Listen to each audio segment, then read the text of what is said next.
नमस्कार विद्यार्थी मित्रांनो, स्वागत आहे तुमचं आपल्या या यूट्यूब चॅनलवर। तुम्ही जर या चॅनलवर नवीन असाल तर सबस्क्राईब करायला विसरू नका। आज आपण पाहणार आहोत वर्ग 10वी विषय विज्ञान आणि तंत्रज्ञान भाग 2 प्रकरण 2 सजीवातील जीवन प्रक्रिया भाग 1। आज आपल्याला या प्रकरणामध्ये जे थोडे आठवा, जरा डोके चालवा, निरीक्षण करा, सांगा पाहू, विचार करा, इंटरनेट माझा मित्र यावर आधारित जे प्रश्न दिले आहेत त्या प्रश्नांच्या उत्तराच्या माध्यमातून या प्रकरणाचा आपल्याला सखोल अभ्यास करायचा आहे। या अगोदरच्या व्हिडिओमध्ये आपण या प्रकरणाचा अभ्यास स्वाध्यायाच्या माध्यमातून अगदी काळजीपूर्वक केलेला आहे। चला तर मग सुरुवात करूया। याच्या शेवटी तुम्हाला गृहपाठासाठी सुद्धा प्रश्न विचारला जाईल।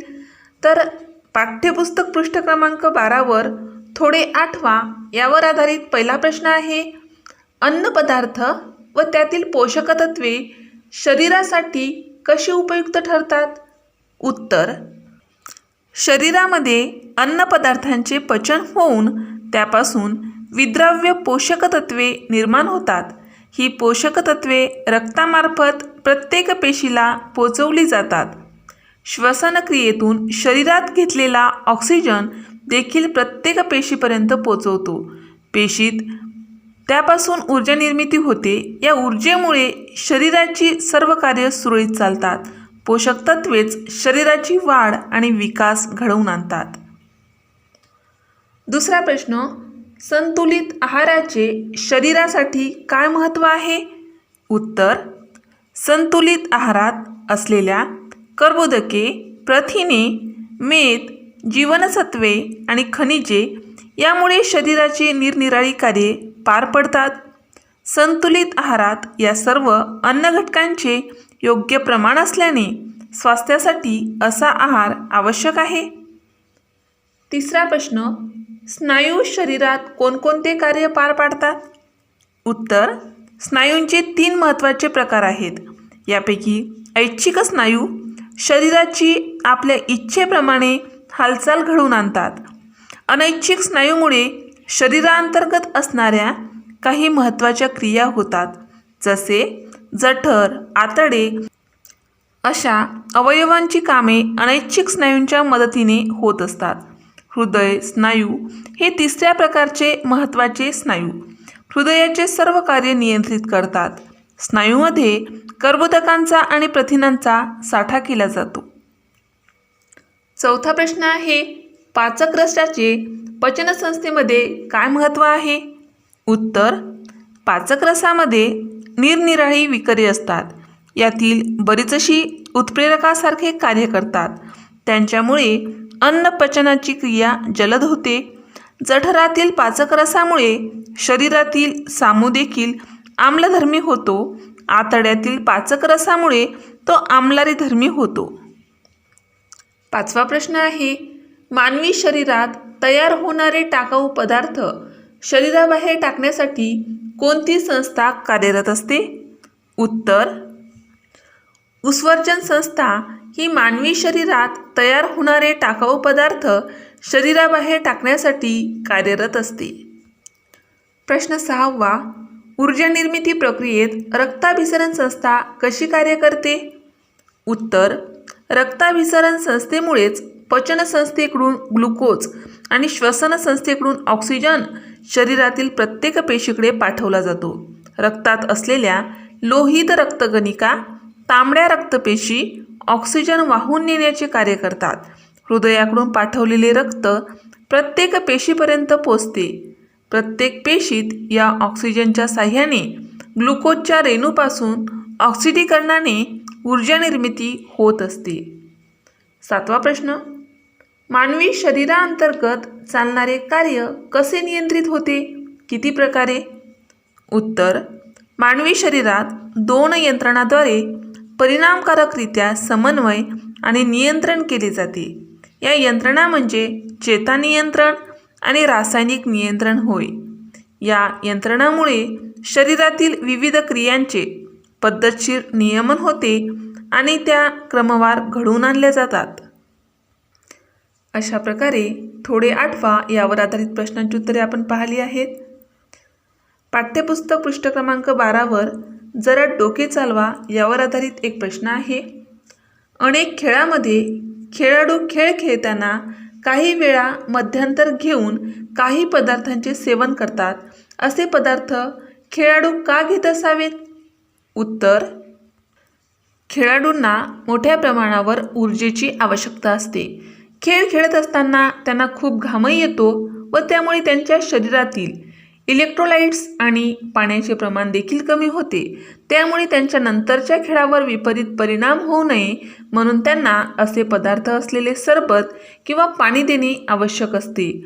त्यामुळे त्यांच्या शरीरातील सर्व इलेक्ट्रोलाइट्स आणि पाण्याचे प्रमाण पुन्हा समतोलात येते. अधिक ऊर्जा मिळण्यासाठी देखील मदत होते.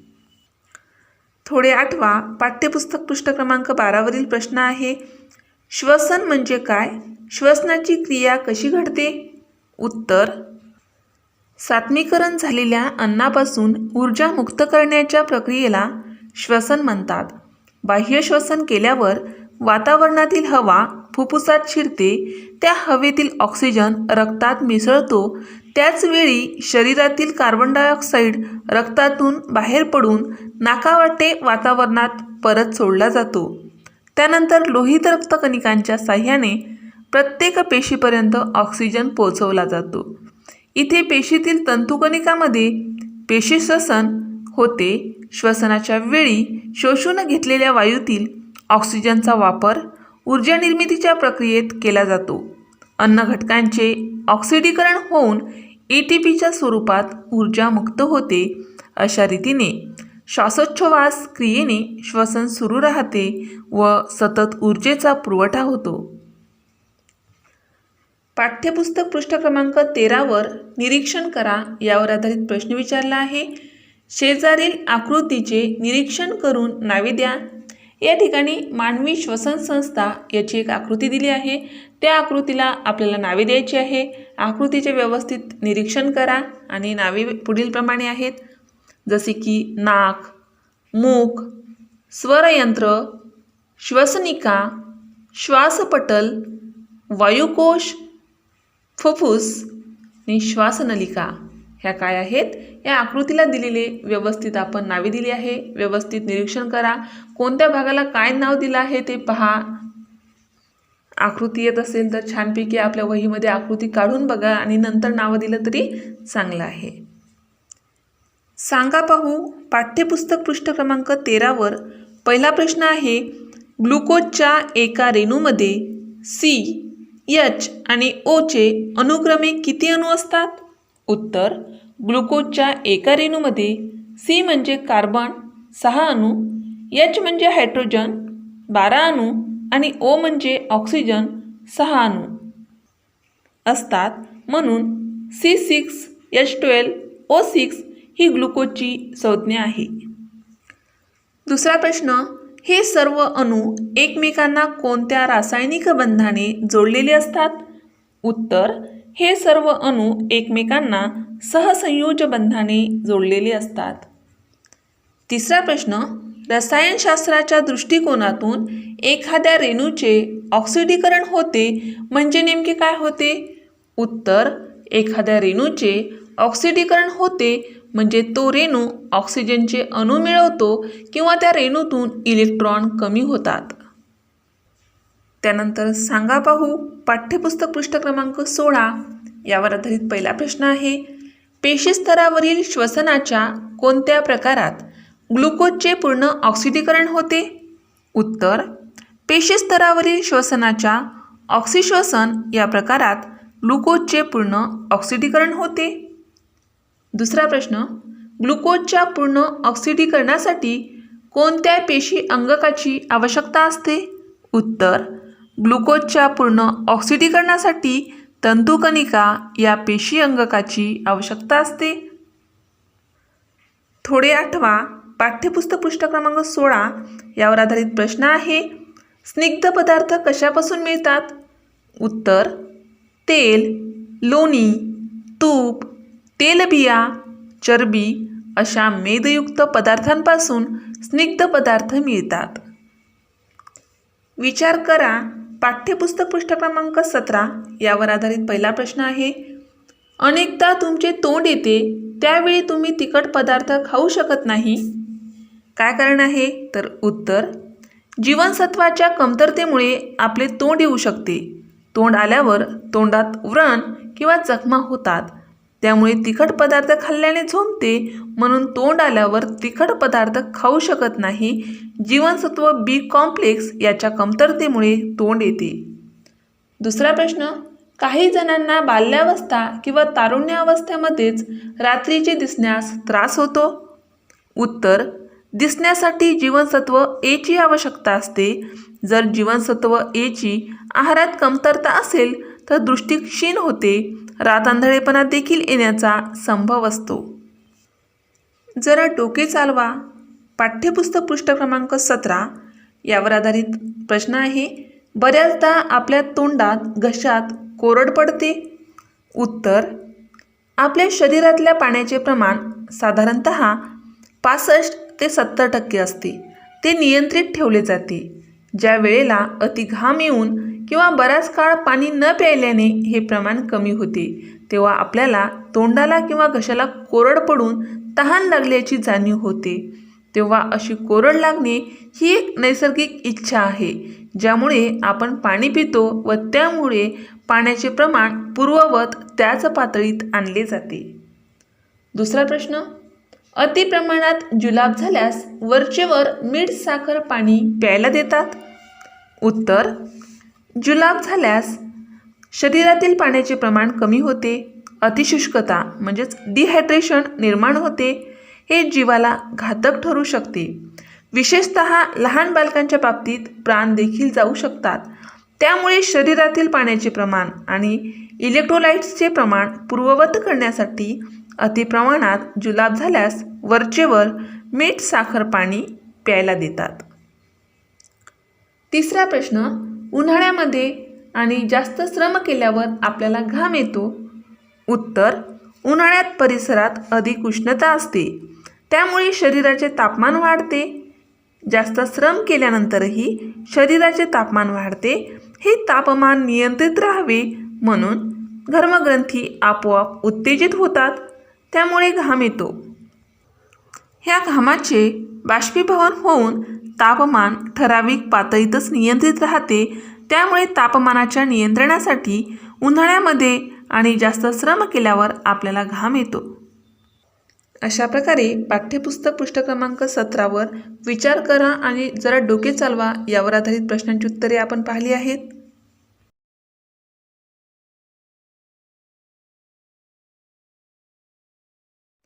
पाठ्यपुस्तक पृष्ठ क्रमांक 17 वर इंटरनेट माझा मित्र यामध्ये माहिती मिळवा यावर आधारित काही प्रश्न विचारले आहेत. त्यामध्ये पहिला प्रश्न आहे, रातआंधळेपणा, मुडदूस, बेरीबेरी, न्यूरिटिस, पेलाग्रा, रक्तक्षय, स्कर्वी या रोगांची लक्षणे काय आहेत? उत्तर या ठिकाणी आपल्याला रोगांची नावे लिहून दिली आहे. त्या रोगांची लक्षणे आपण उत्तरामध्ये लिहूया. तर रातआंधळेपणा या रोगाची लक्षणे आहेत, कमकुवत दृष्टी, अंधारात दिसत नाही, कधीकधी पूर्ण अंधत्व. मुडदूस या रोगाची लक्षणे, हाडे मऊ आणि कमकुवत. बेरीबेरी या रोगाची लक्षणे, स्नायूंचा दुबळेपणा, ऊर्जारास, लकवा, चेतासंस्थेचे कार्य ठीक राहत नाही. न्यूरिटस या रोगाची लक्षणे, हात व पाय बधीर होणे, मुंग्या येणे, हातपायात सुया टोचल्यासारखे दुखणे, तोल सावरता न येणे, हात व पाय ठणकणे, स्पर्श झाल्यास तीव्र वेदना होणे. पेलाग्रा या रोगाची लक्षणे, सूर्यप्रकाशाचा त्रास होणे, केस गळणे, जीभ लाल भडक होणे, अंगावर लालसर चट्टे उठणे, निद्रानाश, अशक्तपणा, मानसिक गोंधळ. रक्तक्षय या रोगाची लक्षणे, धाप लागणे, डोकेदुखी, थकवा. स्कर्वी या रोगाची लक्षणे, न भरून येणाऱ्या जखमा, हिरड्यातून रक्त येणे, सांधेदुखी. अशा प्रकारे आपण दिलेल्या रोगांची लक्षणे लिहून हा प्रश्न या ठिकाणी पूर्ण केला आहे. दुसरा प्रश्न, सहविकरे म्हणजे काय? उत्तर सहविकर हे सेंद्रिय परंतु प्रथिन नसलेले संयुग असते. ते विकरांना उत्प्रेरकासारखे बांधलेले असते.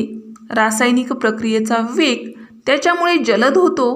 सहविकराचे कार्य नेहमी विकराच्या बरोबरच होते. ते एकटे कार्य करू शकत नाही, परंतु एकच सहविकराचा रेणू पुन्हा पुन्हा अनेक वेळा वापरता येतो. तिसरा प्रश्न आहे FAD, FMN, NAD, NADP या नावांचे विस्तृत स्वरूप शोधा. उत्तर FAD या नावाचे विस्तृत स्वरूप येते फ्लेविन ॲडेनाईन डायन्यूक्लिओटाइड. दुसरा आहे FMN, याचे विस्तृत स्वरूप फ्लेविन मोनो न्यूक्लिओटाइड. तिसरा आहे NAD, NAD याचे विस्तृत स्वरूप येते निकोटिनॅमाइड ॲडेनाईन डायन्यूक्लिओटाइड. तिसरा आहे शेवटचा आहे NADP, NADP याचे विस्तृत स्वरूप येते निकोटिनॅमाइड ॲडेनाईन डायन्यूक्लिओटाइड फॉस्फेट. अशा प्रकारे FAD, FMN, NAD आणि NADP या नावांचे विस्तृत स्वरूप लिहून आपण हा प्रश्न या ठिकाणी पूर्ण केला आहे. चौथा प्रश्न आहे रोज प्रत्येक व्हिटॅमिनची किती प्रमाणात गरज असते. उत्तर एका साईडने आपण जीवनसत्वे म्हणजेच व्हिटॅमिन लिहूया आणि दुसऱ्या बाजूला प्रौढास प्रतिदिन असणारी त्याची आवश्यकता लिहूया. तर जीवनसत्वे A याची 700 ते 900 UG एवढी आवश्यकता असते. B कॉम्प्लेक्स यांची 100 mg एवढी रोज आवश्यकता असते. जीवनसत्व C 75 mg, जीवनसत्व D 5 UG म्हणजेच मायक्रोग्रॅम, जीवनसत्व E 10 mg आणि जीवनसत्व K 80 UG. अशा प्रकारे A, B complex, C, D, E, K या जीवनसत्वाची प्रौढास असणारी रोजची आवश्यकता आपण या ठिकाणी लिहिली आहे. आणि इंटरनेट माझा मित्र यावर माहिती मिळवा यावर आधारित प्रश्नांची उत्तरे पूर्ण केली आहेत. सांगा पाहू पाठ्यपुस्तक पृष्ठ क्रमांक 17 यावर आधारित पहिला प्रश्न. आपल्याला जखम होते त्या ठिकाणच्या उतीतील पेशींचे काय होते. उत्तर ज्या ठिकाणी जखम होते तेथल्या उती त्यांचे नेहमीचे कार्य करू शकत नाहीत. जखमेच्या ठिकाणच्या रक्तवाहिन्या फुटून तो भाग लालसर होतो. बऱ्याचशा पेशी नष्ट होतात. तेथील चेता दुखावल्या गेल्यामुळे जखम वेदना देते. दुसरा प्रश्न. झालेली जखम बरी होताना तेथे पेशी नव्याने तयार होतात का. उत्तर झालेली जखम बरी होताना तेथे खपली येते, म्हणजेच तेथे नव्याने पेशी निर्माण होतात. जखम झालेल्या आजूबाजूस पेशी विभाजनाचा वेग वाढतो. जखम झाल्यामुळे नाश पावलेल्या पेशींची संख्या पूर्ववत करण्यासाठी अशा रीतीने पेशी विभाजनाचा वेग वाढतो. तिसरा प्रश्न. आपण फुले तोडतो त्यावेळी वनस्पतींना जखमा होतात का. त्या जखमा कशा भरून येतात. उत्तर फुले तोडताना वनस्पतीला जखमा होत नाही असा पूर्वापार समज होता, परंतु अलीकडच्या काळात झालेल्या संशोधनाने हे सिद्ध झाले आहे की वनस्पतींना देखील जखमा होतात आणि त्यांना वेदनाही समजतात. फुले तोडताना त्यांच्या नाश पावलेल्या उती पेशी विभाजनाने पुन्हा भरून निघतात. चौथा प्रश्न. कोणत्याही सजीवाची वाढ कशी होते. त्याच्या शरीरात पेशींची संख्या वाढते का. वाढत असेल तर ती कशी. उत्तर कोणत्याही सजीवाची वाढ ही त्याच्या पेशीच्या संख्येत झालेल्या वाढीमुळे होते. यासाठी पेशीत नियमितपणे पेशी विभाजन होत असते. शरीराचा वाढ आणि शरीराची झालेली झीज या दोन्हींसाठी पेशी विभाजन आवश्यक असते. पाचवा प्रश्न. एका सजीवापासून त्याच प्रजातीचा दुसरा सजीव कसा निर्माण होतो. उत्तर प्रजननाने एका सजीवापासून नवा सजीव निर्माण होतो. प्रजनन अलैंगिक असते किंवा लैंगिक असते. सूत्री विभाजनाने अलैंगिक प्रजनन होते. लैंगिक प्रजननात अर्धगुणसूत्री विभाजनाने युग्मक निर्माण होतात. गुणसूत्रे, जनुके व DNA यामुळे एका सजीवापासून त्याच प्रजातीचा दुसरा सजीव तयार होतो. थोडे आठवा. पाठ्यपुस्तक पृष्ठ क्रमांक 18 यावर आधारित प्रश्न आहे. गुणसूत्राचा आकार कसा असतो, त्याच्या भागांची नावे आकृती 3.5 मध्ये लिहा. आपल्याला पाठ्यपुस्तकामध्ये आकृती दिली आहे, त्या आकृतीचे निरीक्षण करा. ती आकृती 2.5 आहे. पुस्तकामध्ये कदाचित टायपिंग मिस्टेक आली असेल. त्या आकृतीला आपण नावे देऊया. तर ती नावे बघा. एक गुणसूत्रभुजा, वरच्या 2 बाजू आहेत त्या काय आहेत तर गुणसूत्रभुजा आहेत. पी भुजा, गुणसूत्रबिंदू, क्यू भुजा, DNA. अशा प्रकारे ही जी 2.5 आकृती ही गुणसूत्रासंबंधित आहे. त्या संबंधित आपण त्या आकृतीला नावे दिली आहेत. आता आपल्याला त्या संबंधित माहिती लिहायची आहे. तर उत्तर, पेशी विभाजनाच्या मध्यावस्थेत गुणसूत्र दंडाकृती दिसते. प्रत्येक गुणसूत्रावर एक गुणसूत्रबिंदू असतो. यामुळे गुणसूत्राच्या गुणसूत्रभुजा तयार होतात. गुणसूत्रबिंदूच्या जागेनुसार गुणसूत्रांचे 4 आकार दिसतात. तर ते 4 आकार कसे असतात ते बघा. एक मध्यकेंद्री हा आकार. गुणसूत्रबिंदू मध्यावर असलेले फी या इंग्रजी मुळाक्षरासारखे गुणसूत्र त्याच्या भुजा समान लांबीच्या असतात. 2 उपमध्यकेंद्री. गुणसूत्रबिंदू मध्याच्या जवळपास असलेले L या इंग्रजी मुळाक्षरासारखे गुणसूत्र ज्याची एक भुजा दुसऱ्यापेक्षा थोडी छोटी असते. 3 अग्रकेंद्री. गुणसूत्रबिंदू टोकाजवळ असलेले ABCD मधला J या इंग्रजी मुळाक्षरासारखे एक गुणसूत्रभुजा खूपच मोठी व दुसरी खूपच छोटी असणारे गुणसूत्र. आणि 4 अंत्यकेंद्री. गुणसूत्रबिंदू टोकाला असलेले ABCD मधला I या इंग्रजी मुळाक्षरासारखे दिसणारे गुणसूत्र. अशा प्रकारे आपण गुणसूत्राचा आकार कसा असतो तसेच त्याच्या भागाची नावे लिहून हा प्रश्न या ठिकाणी पूर्ण केला आहे. जरा डोके चालवा. पाठ्यपुस्तक पृष्ठ क्रमांक 20 यावर आधारित पहिला प्रश्न आहे. 2N द्विगुणित पेशी म्हणजे काय? उत्तर, 2N म्हणजेच काय तर द्विगुणित. ज्या पेशीत गुणसूत्रांची संख्या दुप्पट असते अशा पेशीस द्विगुणित पेशी असे म्हणतात. मातेपित्याकडून युग्मकावाटे त्यांची गुणसूत्रे युग्मनजात आल्याने ही संख्या नेहमीच 2N असते. उदाहरण, मानवातील 2N ही संख्या 46 आहे. आपल्या शरीरातील प्रत्येक पेशीतील गुणसूत्रांची संख्या 46 असते, म्हणजेच ती द्विगुणित असते. दुसरा प्रश्न, N म्हणजेच एकगुणित पेशी म्हणजे काय? उत्तर, ज्या पेशीत गुणसूत्रांची संख्या निम्मी असते अशा पेशीला एकगुणित पेशी असे म्हणतात. यात गुणसूत्रांचा एक संच असतो. लैंगिक प्रजननाच्या वेळी युग्मकांना अर्धगुणसूत्री पेशी विभाजनाने एकगुणित बनवले जाते. उदाहरण, मानवातील N ही संख्या 23 आहे. शुक्राणू आणि बीजांड या दोन्ही युग्मक पेशीत प्रत्येकी 23 गुणसूत्रे असतात. तिसरा प्रश्न, सजातीय गुणसूत्रे म्हणजे काय? उत्तर, प्रत्येक प्रजातीच्या द्विगुणित पेशीत गुणसूत्रांच्या ठराविक संख्येत जोड्या असतात. यातील एका जोडीतील गुणसूत्रे आकाराने, प्रकाराने आणि त्यावर असणाऱ्या जनुकांनी सारखी असतात. अशा गुणसूत्रांना सजातीय गुणसूत्रे असे म्हणतात. उदाहरण, मानवाच्या पेशीतील गुणसूत्र जोडी क्रमांक 1 म्हणजे त्याच्या आईकडून आलेले गुणसूत्र क्रमांक 1 आणि वडिलाकडून आलेले गुणसूत्र क्रमांक 1 ही 2 गुणसूत्रे सजातीय असतात. चौथा प्रश्न, युग्मक पेशी 2N किंवा 2N असतात की N का? उत्तर, ज्या पेशीपासून युग्मके तयार होतात त्या पेशी 2N असतात. युग्मक बनताना स्त्रीयुग्मक N आणि पुयुग्मक N यांचे फलन होते, त्यामुळे युग्मनच 2N किंवा 2N बनते. पाचवा प्रश्न आहे, एकगुणित पेशी कशा तयार होतात?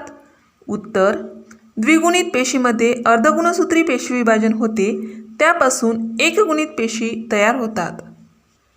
6वा प्रश्न, एकगुणित पेशींचे नेमके महत्त्व काय?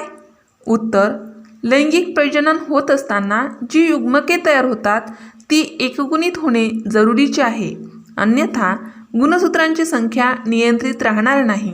उदाहरण, मानवात आईवडिलांच्या पेशीत 2n बरोबर 46 म्हणजे 2n बरोबर 46 गुणसूत्रे असतात. त्यांच्या प्रजननाच्या वेळी अर्धगुणसूत्री पेशी विभाजन झाले नाही तर होणारी युग्मके 46 गुणसूत्रांचीच राहतील. त्यामुळे होणाऱ्या संततीच्या पेशीत 46 अधिक 46 बरोबर 92 गुणसूत्रे असतील. यामुळे अतिशय मोठ्या प्रमाणात विकृती होतील. परंतु अर्धगुणसूत्री पेशी विभाजनाने युग्मके एकगुणित होतात, त्यामुळे गुणसूत्रांची संख्या कायम तीच ठेवली जाते. युग्मके या एकगुणित पेशी असतात, हेच त्याचे महत्त्व आहे. अशा प्रकारे पाठ्यपुस्तक पृष्ठ क्रमांक 20 यावर जरा डोके चालवा यावर आधारित प्रश्नांची उत्तरे आपण सविस्तर काळजीपूर्वक लिहिली आहेत. आणि थोडे आठवा, सांगा पाहू, निरीक्षण करा, जरा डोके चालवा, इंटरनेट माझा मित्र यावर आधारित प्रश्नांची सर्व उत्तरे आपण काळजीपूर्वक लिहिली आहेत. आता वेळ आहे आजच्या गृहपाठाची. तर आजचा गृहपाठातील प्रश्न आहे, सूत्री विभाजनाचे फायदे लिहा. या प्रश्नाचे उत्तर लिहिण्यासाठी तुम्ही कालचा म्हणजे आपला स्वाध्याय संबंधित जो व्हिडिओ आहे तो काळजीपूर्वक पहा. आजचाही व्हिडिओ काळजीपूर्वक पहा. या पाठाचे 2 वेळा वाचन करा आणि या प्रश्नाचे उत्तर कमेंट बॉक्समध्ये लिहून पाठवा. अशाच प्रकारचे विविध वर्गाचे विविध विषयाचे स्वाध्यायासंदर्भात परीक्षेसंदर्भात व्हिडिओ पाहण्यासाठी आपल्या या चॅनलला सबस्क्राईब करा. आम्ही बनवलेले सर्वच व्हिडिओ लवकरात लवकर तुमच्यापर्यंत पोहोचण्यासाठी बाजूला दिलेल्या बेल आयकॉन बटनवर क्लिक करा. तुम्हाला जर हा व्हिडिओ आवडला असेल तर नक्की लाईक करा. काही समस्या असेल, काही अडचण असेल तर कमेंट करा. शक्य असेल तर मित्रमैत्रिणीमध्ये शेअर करा. आणि सर्वात महत्त्वाचं म्हणजे तुम्ही हा व्हिडिओ शेवटपर्यंत पाहिल्याबद्दल धन्यवाद.